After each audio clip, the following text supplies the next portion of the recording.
peut-être. Martin, vous êtes de nouveau avec nous au téléphone. Oui, Françoise, je vous entends. Là, le record est donc battu ici. Il y a eu des applaudissements au moment du passage des 515.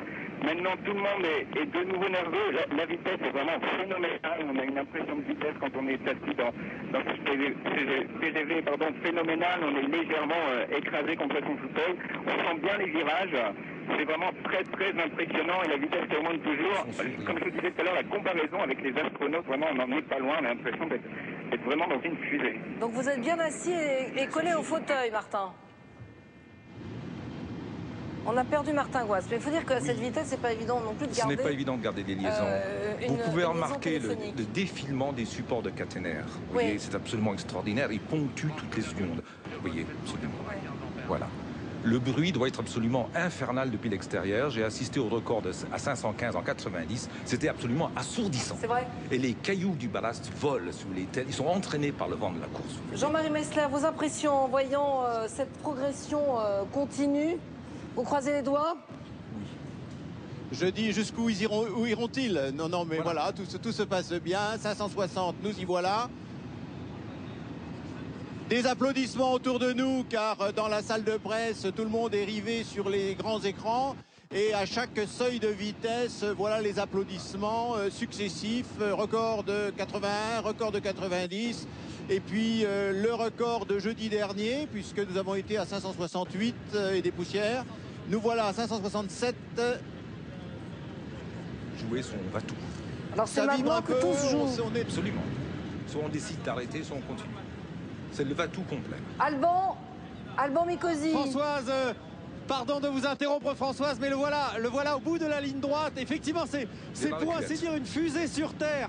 J'imagine que vous voyez cette image extrêmement spectaculaire. Alors il passe à notre hauteur. Ah, c'était extraordinaire.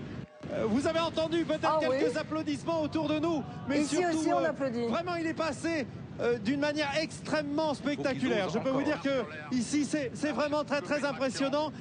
Vous savez-vous à quelle vitesse il est passé? En tout cas pour nous, on n'avait jamais vu un train passer aussi vite.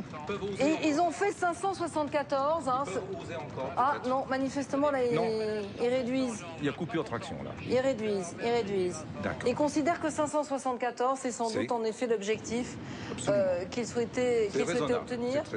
574 en miles, ça fait. Je n'ai pas ma calculette avec moi, mais... On va dire que c'est pas très loin de 350, donc ça devrait plaire au marché américain. Pour conclure, Monsieur Metzler... C'est plus de 355 miles, tels que je les ai calculés hier. Donc c'est un chiffre rond, intéressant pour la communication, mais surtout une merveilleuse...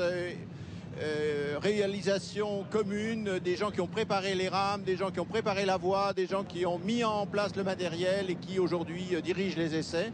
Et puis je n'ai garde d'oublier tous ceux qui ont précédé, qui ont permis aujourd'hui qu'un train, finalement, 2 roues roulant sur des bouts de fer, roule à 574 km/h.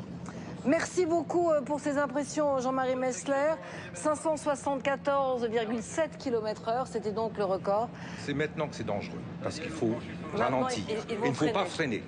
Merci, ils vont ralentir. Merci Clive. L'ami, j'ajoute qu'à 13h30 tout à l'heure, nous retrouverons en direct toute l'équipe qui était dans la motrice, à commencer par le conducteur qui nous donnera évidemment ses impressions.